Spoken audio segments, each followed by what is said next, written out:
in Deuteronomy chapter 8, verse 2. I'm originally from New Zealand. I got saved in New Orleans, right off Bourbon Street. And a girl I knew who was suicidal. She had lost custody of her child. She was drinking a fifth of whiskey just about every day and reading the Bible. She was looking for some consolation, so she was reading Psalms. And she went to church. She got radically saved, and then the Lord told her to come and find me. And we hadn't seen each other in a year. So she went to 6 different clubs in New Orleans looking for me. Finally found me at the last one. Saturday night late, she said, "Would you come to church with me?" She was cute, so I said, "Yeah, I'll go." So I met her in the morning, went to Brother Gorman's, and I had an ultimatum that day. That day was my ultimatum. You get right with me now. Boy, I sat there and counted the cost. And it looked expensive, but what I gained blows what I gave away in the dust. Hello? Amen. And I made up my mind that day to get saved. 3 weeks later, I had a motorcycle accident. It was a hit and run, and the Lord showed me I would have died in that accident if I hadn't accepted it. You don't play with eternity, folks. Amen? This journey is a wonderful thing. I want to talk to you a little bit about that journey this morning in Deuteronomy. So, Father, we ask you to bless your word in Jesus' name. Deuteronomy 8, verse 2. "And you shall remember that the Lord your God led you all the way these 40 years in the wilderness to humble you, to test you, to know what was in your heart, whether you would keep his commandments or not. So he humbled you, he allowed you to hunger, he fed you with manna which you did not know, nor did your fathers know, that he might make you know that a man shall not live by bread alone, but man lives by every word that proceeds out of the mouth of God. For your garments did not wear out, nor did your foot swell these 40 years. So you should know in your heart that as a man chastens his son, so the Lord God chastens you. Therefore you shall keep the commandments of the Lord your God, to walk in his ways and to fear him. For the Lord your God is bringing you into a good land, a land of brooks of water and fountains and springs that flow out of the hills and valleys, a land of wheat and barley and vines and figs and pomegranates, and a land of olive oil and honey, a land in which you shall eat bread without scarcity, in which you will lack nothing, and a land whose stones are iron, and out of whose hills you can dig copper. And when you've eaten and are full, then you shall bless the Lord your God for the good land which he has given you." So the children of Israel started the Christian journey. They came out of slavery to sin, slavery to Egypt, bondage to sin. It was a type of liberation, the same as being converted. They went through the Red Sea, and they were baptized. There's a lot of similarities there and shadows and types. So I love the Old Testament because it's living epistles of the New. God didn't change when he made the New Covenant. Amen? Amen. I'm glad some of you agree with that. But here we find the journey, and a few things I want to point out is that he led them on this journey. He started them on this journey, and he said the first thing it was to do was humble them. If your Christian experience hasn't humbled you, you haven't got the real deal yet. It's to humble us. You know, when I got married, I was full of myself. I didn't know it. Thank God Kathy loved me enough and was patient enough to tell me. Hello? Yeah. Same with Jesus. You know, I started out with Jesus, I was full of myself. And over the years, nearly 40, he's taught me a lot. He's taught me a lot about stupid that's in me. He's taught me that my flesh and the devil are in cahoots. They're in the league together. And they're not even fighting each other. They're on the same page. Hello? Yeah. That's right. So I got to overcome this flesh. Then the fact he says he led them. They weren't being punished going to a wilderness. They weren't under some kind of retribution, or it wasn't a punishment at all. It was actually an education. We wouldn't go to the wilderness. Nobody in their right mind would want to go to the wilderness. But God led them to the wilderness. And it says it was so that he could test them. We don't like tests, do we? But we get tests.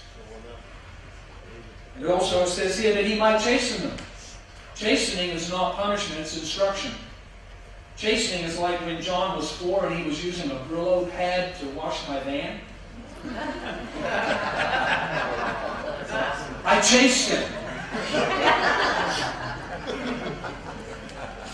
And he didn't know any better. And my dad would have dismembered me, dismantled me, and said, oops, I'm sorry, in my anger I've destroyed you, and tried to put me back together. But I was saved. And I loved my boy. And I went over to him and I said, John, thanks you want to help me. I really want you to help me. And I'm going to show you what's the right cloth to use. And you use a lot of water, and he helped me wash my hand. Amen? That's instruction. Chastening is instruction. So God's going to instruct you on this journey. So it's interesting, isn't it? And then he says, I'm bringing you into a good land. I don't know about you, but what I got out of what we read is that our future is better than our past. And heavens, we're just going to be blown away when we get to heaven. Absolutely blown away by it. And I believe in this life, I'm blown away at the goodness of God and the mercies of God and where He's let me walk and travel and speak and be and the songs He's given me. I had nothing when I got saved. Nothing. I had nothing to offer Him. I didn't have anything to give up except sin. And I was just dumb enough to love that. Hello? There are 3 areas where the children of Israel were tested. And they are provision. Will I believe Him if I go on this journey and I really don't know where I'm going? You notice how many times it says, and you didn't know, your fathers ate manna and they didn't know, your fathers did this and they didn't know, and Abraham followed God and he didn't know where he was going either. Anybody relating yet? It's a journey and we don't know where we're going, and we don't know when God causes it to turn. He said to Moses, cause them to turn. And that wasn't punishment either. It was God leading them smack into the Red Sea. And what did He say to them then? Dig a little harder and try to fill that ocean up. Is that what He said to them? No, He said, you stand still. You're not doing anything to help me. I'm going to show you something. And He parted the Red Sea. Hallelujah. There was a New Age teacher teaching a little bunch of kids. He said, man, that Red Sea was only about 3 inches deep. Those people could have walked across. There wasn't any big miracle. And this little boy stuck his hand up and said, well, that's great to hear. God drowned the whole Egyptian army in 3 inches of water.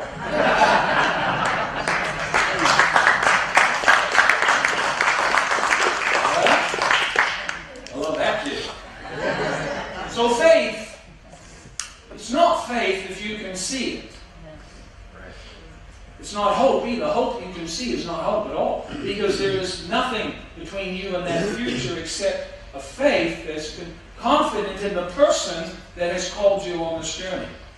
And that's what God wanted. He wanted them to realize He was their sufficiency. So, will I believe Him to go on this crazy-looking journey? And I don't know what's happening. I don't know how I'm going to eat. I don't know what my future holds at all. I just know who holds my future. That's what faith is. So I took off on this journey with Jesus. It's been wonderful. And I've never regretted it. And man, it's had some excitement. I mean, I drove a motorcycle all over America before I got saved. And following Jesus is a lot more exciting than that. I drove a triple-engine dragster.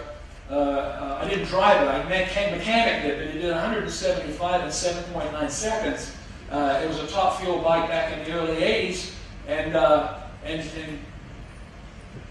following Jesus is a lot more exciting than that. Amen? So provision. Will I believe that He can nurture me? That's part of provision.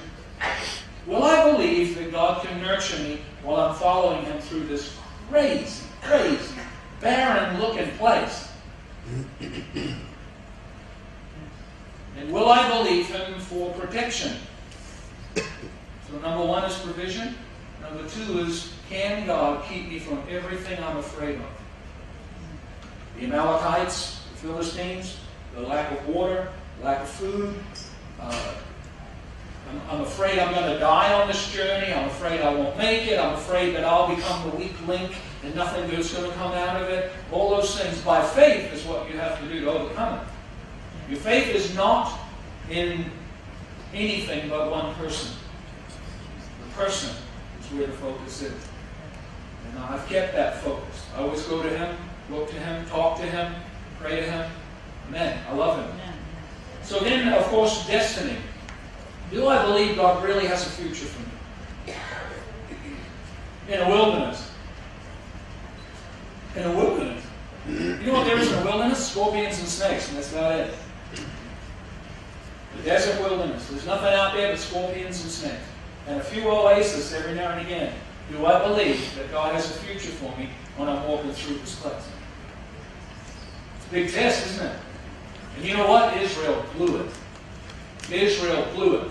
They moaned, they griped, they complained, they murmured in their tents, they murmured outside their tents. They didn't like the food. They didn't like the water. They were eating angels' food and they complained. Hello? Some people just like to complain. But complaining is unbelief, and it's got no faith in it. There's only two sins in hell that really stand out: hypocrisy and unbelief. There's only two things in heaven that really stand out, and that is faith, amen, and obedience.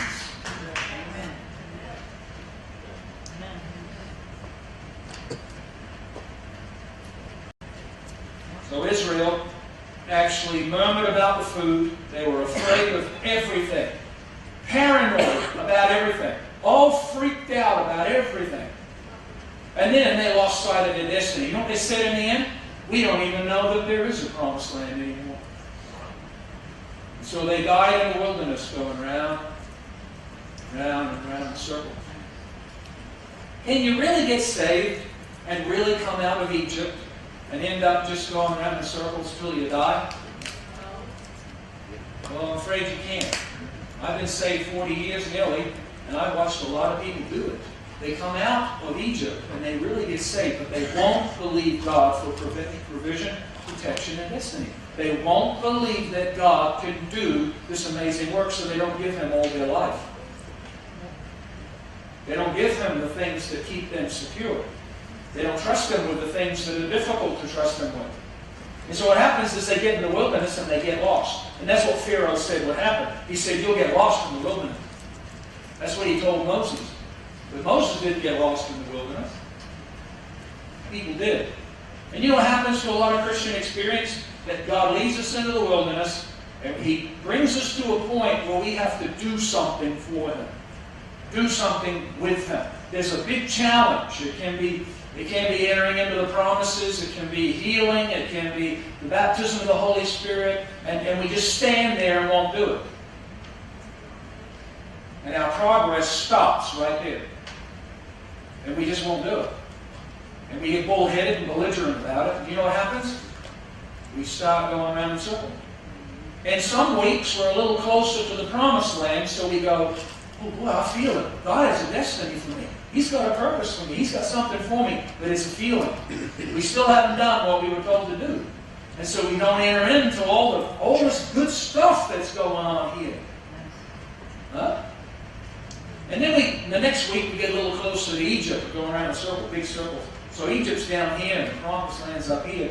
And so we get down near Egypt and we go, oh, yeah, man, remember those old stinky sins I used to do, those leeks and those onions, man? Remember all those old foul things I used to do? Let me tell you about all the foul things I used to do as a sinner. And then we just get, and their life is just one circle after another of hoping for the promised land and talking about their old sins. There's no progress. And they died out there. Amen?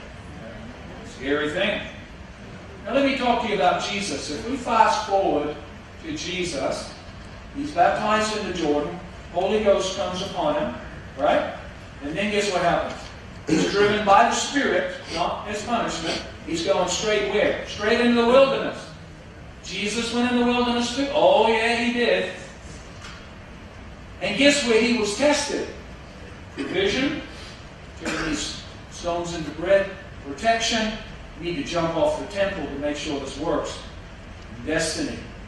The devil said to him, God doesn't have a destiny for you, but I do. Bow to me and I'll fulfill it.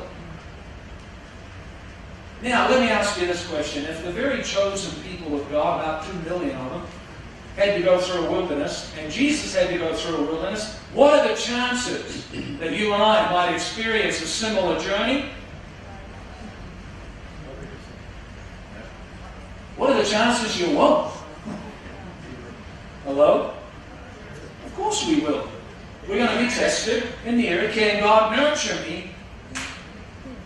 Can He keep me from the things I'm afraid of? Can He actually bring me to a place of fruitfulness and a place of blessing and a place of overcoming all these obstacles and entering into the promises of God in this life? Because you see, what happened was Jesus passed the test. The devil came to him and he said, look, I've got a good idea for you, Jesus. You're hungry. The Son of God shouldn't even be hungry. Why are you hungry? So he says, turn these stones into bread. And I like Jesus' response. I might be paraphrasing just a little bit. I know he used Deuteronomy 8 that we read. He said, a man shall not live by bread alone, but every word that proceeds out of the mouth of God. But he also, I believe, said to the devil, well, that sounds like a good idea. But you gave Eve a really good idea one time, and it sounded good, but I don't do your good ideas. Boy, how much better would our Christian walk be if we didn't do the devil's good ideas? He's got some good ideas, but there's hooks in them.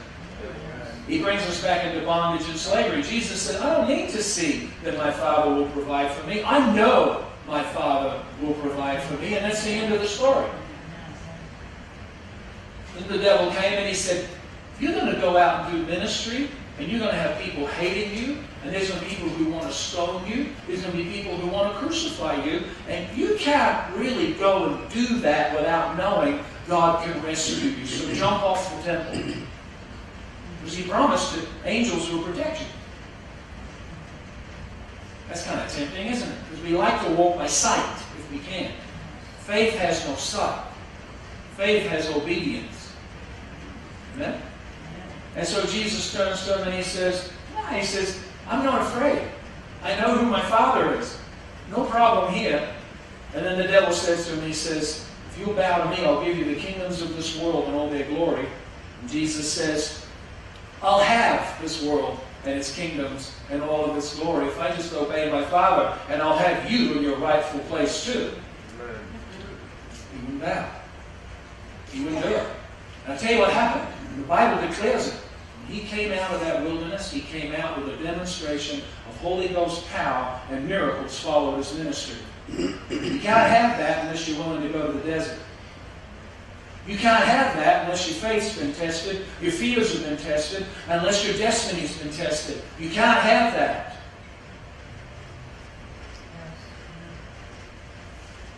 And that's what the church is missing. Friend, the victory that Jesus got is ours. He lives in me.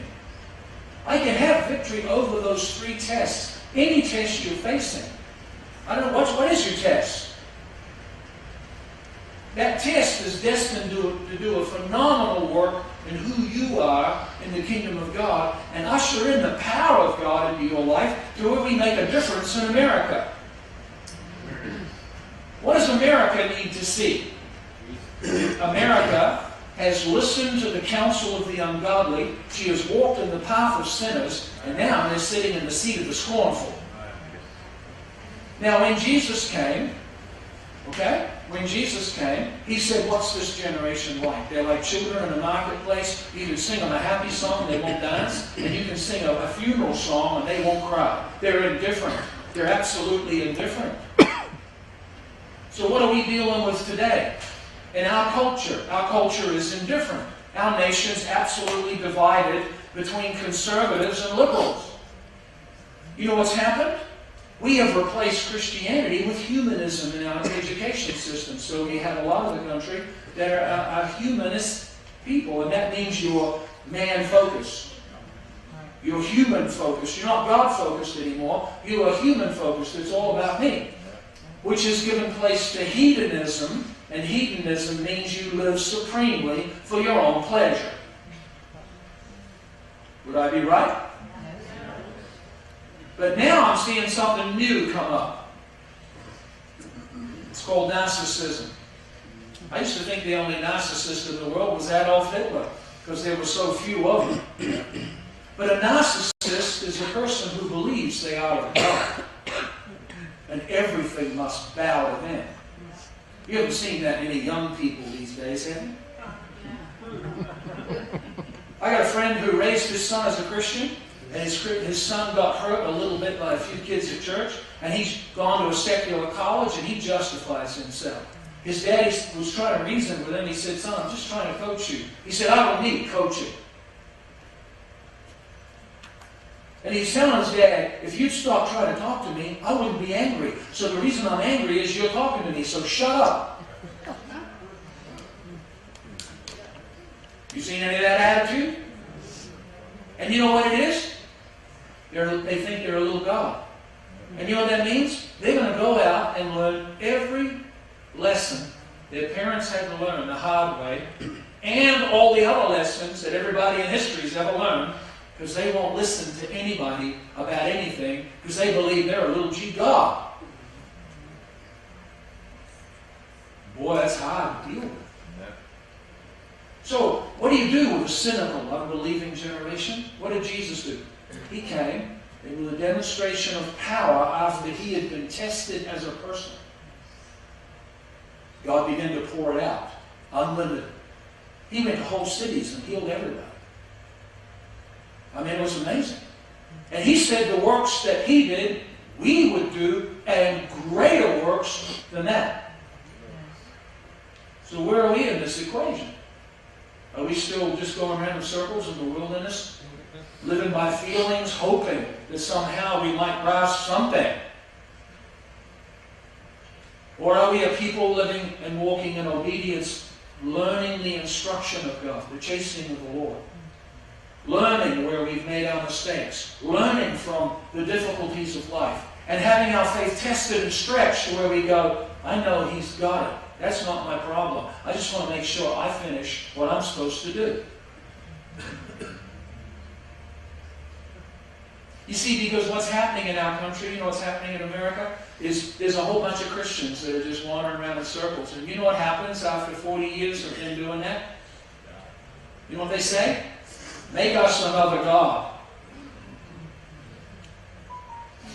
Make us another God. Make us a God who will give us all the sins of Egypt and still promise us heaven. Create another God for us because, man, we don't know. You see, Moses came down off that mountain with 10 absolutes, and they weren't written by his hand. God actually got his finger and wrote it in stone so there wouldn't be any misinterpretation. Those 10 commandments are absolutes, and they have never changed. Jesus said, I didn't come to abolish them, I came to fulfill them inside you. Some call that legalism. But that's the 10 moral commandments. You can never get away from them. Christ is going to fulfill it in you. That's what He wants to do. And so what we find is, while He's away, the people say, make us another God. Make us a God that fits our sins. Make us a God that lets us worship in front of golden calves. Make us gods that let us have music that we can frolic to and fornicate to. Just like the world. And you know what? Aaron said, I'll make that God for you. And you know what we have today? I don't listen to much Christian television, but on a lot of Christian television, we've got people that are giving people a license to sin. We got people telling people they don't have to repent because when they got saved, all their sins were forgiven. And so now they can just sin freely against God and they don't even have to apologize. Now, my Bible teaches me that my relationship with Christ is much like my relationship with my wife. Now, if I offend my wife and I don't say I'm sorry, how does that work at your house? It doesn't work too good, does it? I mean, she could put something in my food, put me in hospital for a week. And she doesn't want a bouquet of flowers. You know what she wants? I'm sorry, I was wrong, forgive me, please. That's what heals relationship. Hello?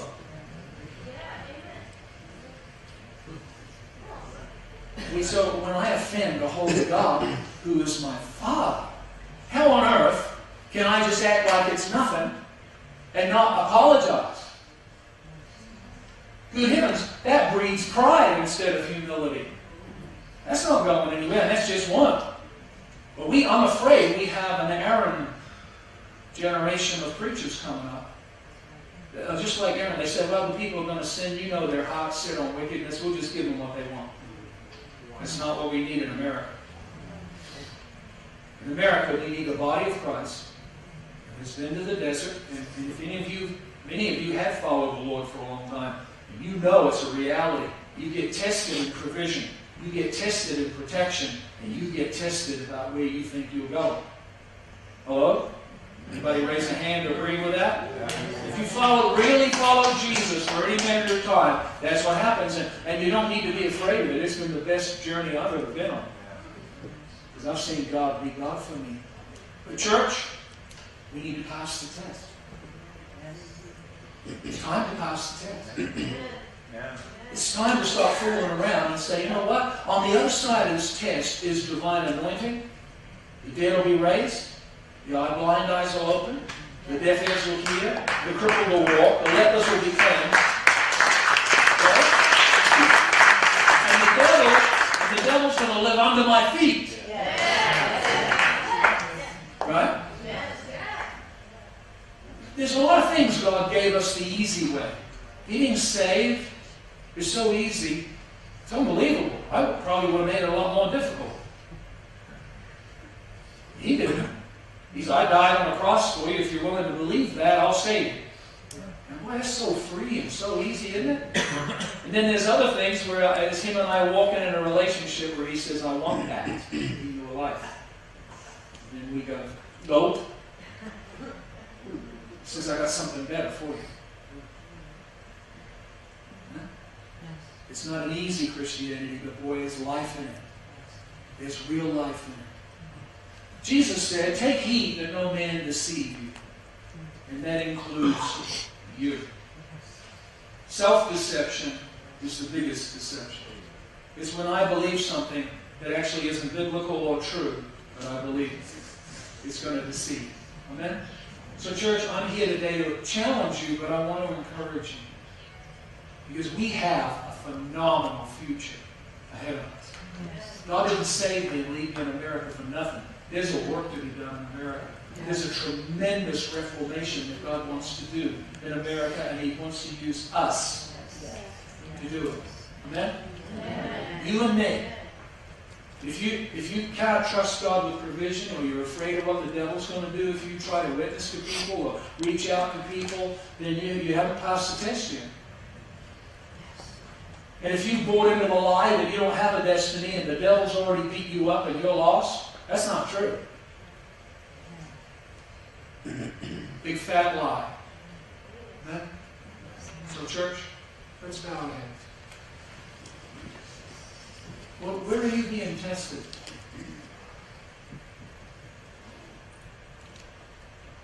Only you know. And if today's a great opportunity to say, Lord, I've got to pass this test. I'm missing out on life for myself. Tired of listening to the devil's good ideas. I want what Jesus accomplished when He went through that wilderness. I want victory over the enemy. I want to walk in a way with God to where He can trust me with miracles. Big miracles in people's lives. And I won't get egotistical. I won't get inflated because I've been humbled. I won't try to merchandise it for money. I won't try to do something with it that makes me look famous. All I want to do with it is make Jesus famous. That's all I want to do. I want to make His name known. And when that's your motive, because you have been tested, God will pour it on. And I'm real excited about our future, church. This is not the end for the church in America. This is just the beginning. This is fantastic. Amen? So, Father, we thank You for the body of Christ. I pray for anyone here who's struggling. I pray they would have the faith to not see any difference in their circumstances yet, but to commit, I'm going to take the challenge and I'm going to pass the test. In Jesus' name. Amen? Hallelujah. If you're here and you've not asked Christ into your life, you're not living. You're dead. I don't care how good it is. I don't care if you've got millions of dollars in the bank. You're dead. I know what it is to be on both sides of this. I'm alive in Christ today. Amen? You need to ask Him into your life. It's simple. It's very uncomplicated. Ask Him in, ask Him to forgive you. He will come if your heart's sincere. And He will make everything brand new. Amen?